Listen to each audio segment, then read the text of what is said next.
Hey, what's going on, guys? Today we're talking about when is the best time to get into a liquidity pool. So this could be your entry, right? And it depends on a couple of things, and it's not as straightforward as it seems. And if you're new here, my name is Richard. I'm a yield farmer and a DeFi investor. I've personally deployed over 100 different liquidity pool positions, and a lot of them were wide ranges, and sometimes they were tight ranges. But I've done a lot of liquidity pool deployment and also help a lot of clients to provide liquidity. So one of the more common question that I get asked is like, when is actually the best time to get into a liquidity pool?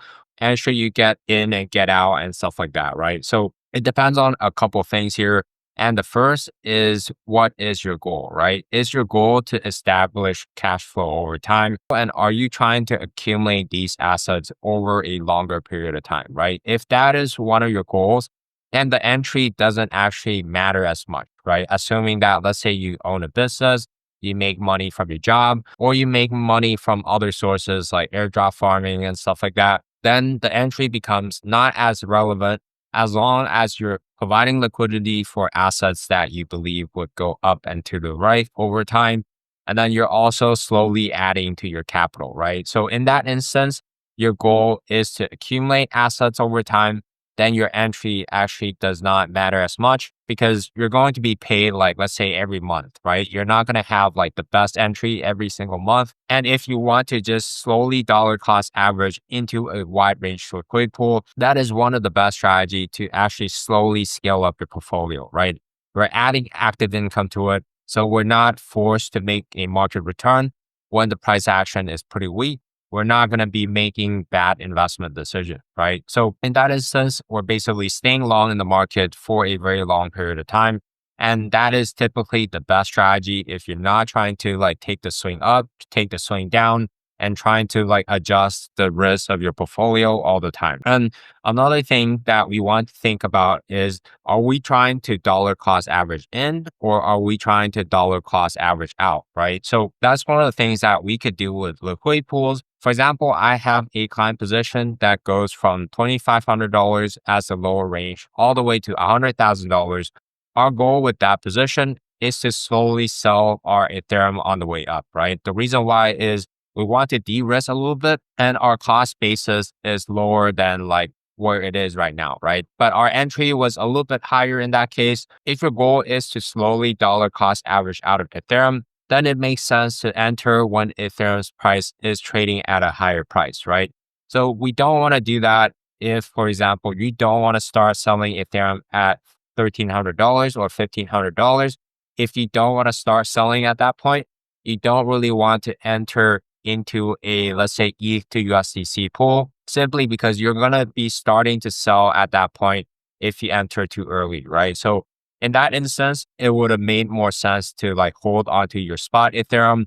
And then when the prices are where you're happy to sell, then you could enter at that point, right? So that is if you're trying to dollar cost average out. And if you're trying to dollar cost average in, it could be when, let's say, if price of Ethereum goes to $2,500, and then you look at the charts and say like, hey, I'm happy to buy Ethereum at this price.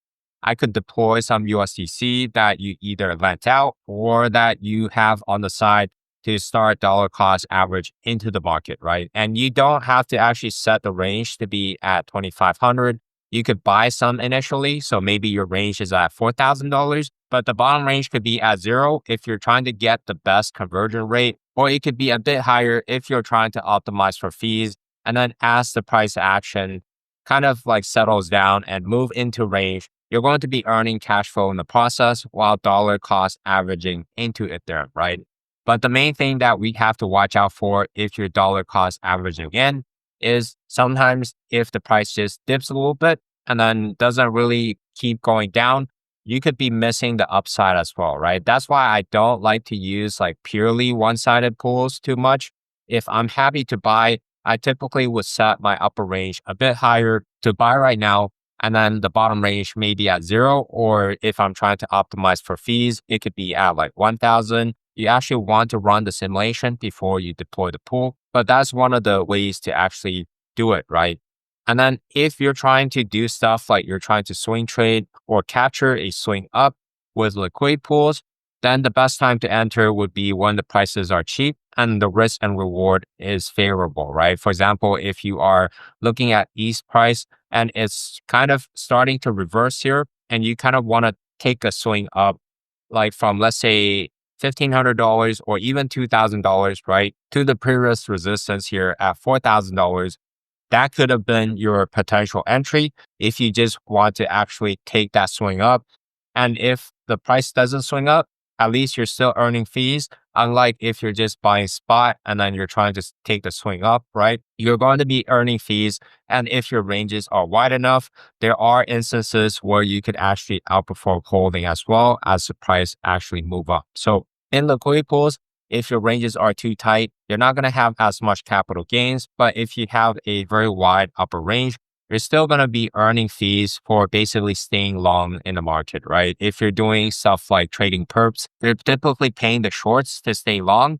But with liquidity pools, you're actually getting paid a nice APR while staying long in the market. So that could be a potential entry if you're trying to swing up and swing down. So it depends on if you're trying to buy and sell. If your goal is to actually try to buy and sell at a particular price point, right? And another potential goal for you is if you're trying to sell and rebid an asset, then the best time to do it is when the prices are high, right? Let's say you hold a bunch of Ethereum, you're an ETH whale, then the best time to do it is when you're actually happy to sell some Ethereum at that price, right? Of course, we're not going to time like the perfect top or the perfect bottom, but if ETH is a bit more expensive historically, like let's say ETH is at like the $4,000 zone, you decide to lock in some profit into the ETH to USDC pool, you're going to earn a lot of cash flow in the process. And if prices move up, at least you're still selling ETH at a higher price than your entry, right? You entered at 4,000. If ETH goes to 6,000, you're selling ETH at an average price above 4,000. So maybe it's at like 4,500 or 5,000, depending on how wide your range is. Then if ETH draws down, you can actually rebuy your ETH on the way down while earning yield, right? So this is a really good way to lock in some profit while also having some market exposure. And that is a really great strategy to just book some profits and then rebuy the drawdown, right? And of course, if the drawdown doesn't come, you will lose some ETH in the process. So if you're a longer term investor, you definitely don't want to use like 100% of your capital using a tight range at the top of the range, right? Because if you're right, you could make a lot of money. But if you're wrong and ETH goes on a massive run up, then you're going to miss out on a lot of the upside, right? When we're taking risks in the market, we want to make sure that we are kind of balancing the downside and the upside at all times. And the second thing we kind of talked about it already is what assets you actually hold. Like let's say you hold a bunch of stable coins, then of course the best time to enter is when the prices are cheap. Because when you are deploying into a liquidity pool, you're buying the underlying asset, right? If you're buying into ETH to USDC, you're swapping some USDC for some Ethereum. So then it makes sense to do so when the prices are where you're happy to buy at. If ETH is trading at near $5,000, for example, and you're not willing to buy ETH at that price, then you don't really want to deploy too much USDC into that pool, right? So but again, if your goal is to invest long term and then you don't really care about the price action that much, then you could still slowly dollar cost average in. But then let's say you're trying to deploy like 100K USDC into the market, right? It just doesn't make sense to be deploying like lump sum too much when the prices are very aggressive and could potentially retrace to the downside. And then if you're holding the underlying asset, like for example, if you're holding Ethereum, again, the best time to enter is when the prices are higher rather than lower, because then if prices move to the upside, you don't miss too much of the upside, right? You're still selling your ETH at a price that is higher than your entry. So then it makes sense to enter higher rather than enter lower. So that is the second part. Which assets do you actually hold? And the third is how long do you actually plan to stay in range? Are you trying to like take a swing trade up and down, or are you trying to actually accumulate ETH for the very long term? So if you're trying to accumulate ETH, then it doesn't really matter as much if you enter like high or enter low, right? Because over time, your average entry is going to decrease especially if you plan to kind of like dollar cost average into the market.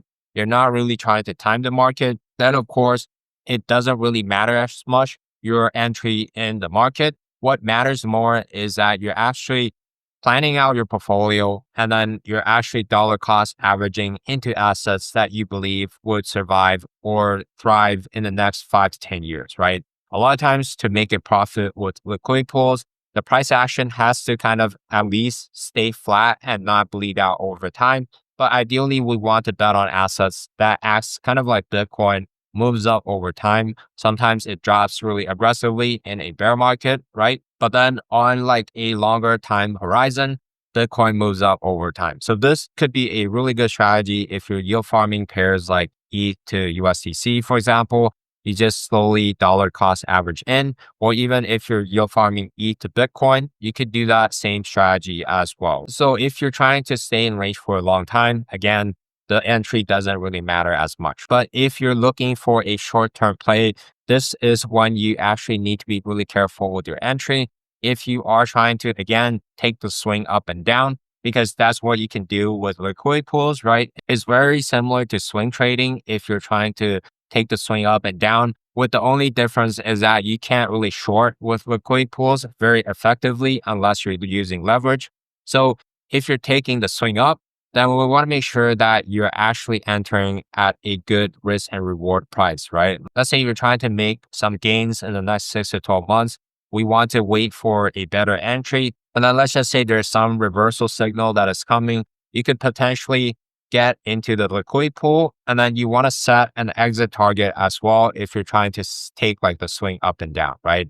And of course, it doesn't work all the time. If prices just keeps dripping, then you are going to be sitting in some unrealized losses. And again, if these are assets that you believe in, it doesn't really matter as much. But if you're actually yield farming a lot of higher risk assets, you typically don't want to be holding these, like even if it's like going to zero, right? So we want to make sure that we're actually deploying our capital into liquid pools on projects that are likely to survive, at least in the next 6 to 12 months, but ideally in the next few years, right? Of course, we can't really tell what's going to happen in the next few years, but you want to try your best to pick assets that are likely to stick around. Of course, you could try to enter at zones of support, and that's what I typically recommend to do if you're trying to take the swing up and down. Sometimes the support doesn't hold, like what we saw earlier in the year, but if the asset is solid enough, it should be able to recover in price over time. So that's the three main factors here. What is your goal, right? What are you trying to do with the liquidity pool? Are you trying to like slowly build your cash flow over time? Are you trying to dollar cost average in or out? Are you trying to swing trade? What are you actually trying to do, right? And the second part is what assets do you actually hold? It makes a big difference if you're deploying, let's say USDC compared to if you're deploying Ethereum, right? And the third is how long do you actually plan to stay in range for? If you're planning to stay in range for a very long time, then you could just dollar cost average into those liquidity pools.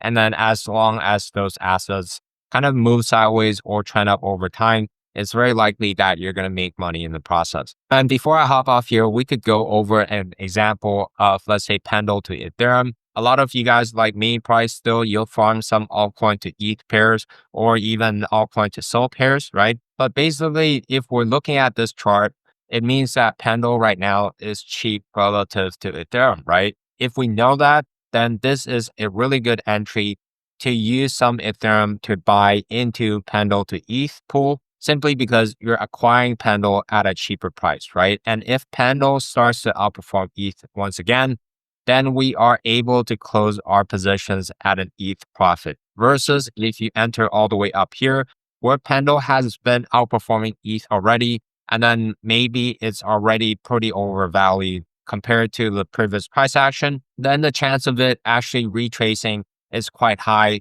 Then we don't want to deploy too much of our ETH at this price point. If our goal is to actually accumulate Pendle and ETH over time, maybe another strategy is to set a wider range, and then you're just slowly deploying your capital into the Pendle and ETH pool, right? So that's also another strategy. Again, it depends on your goals.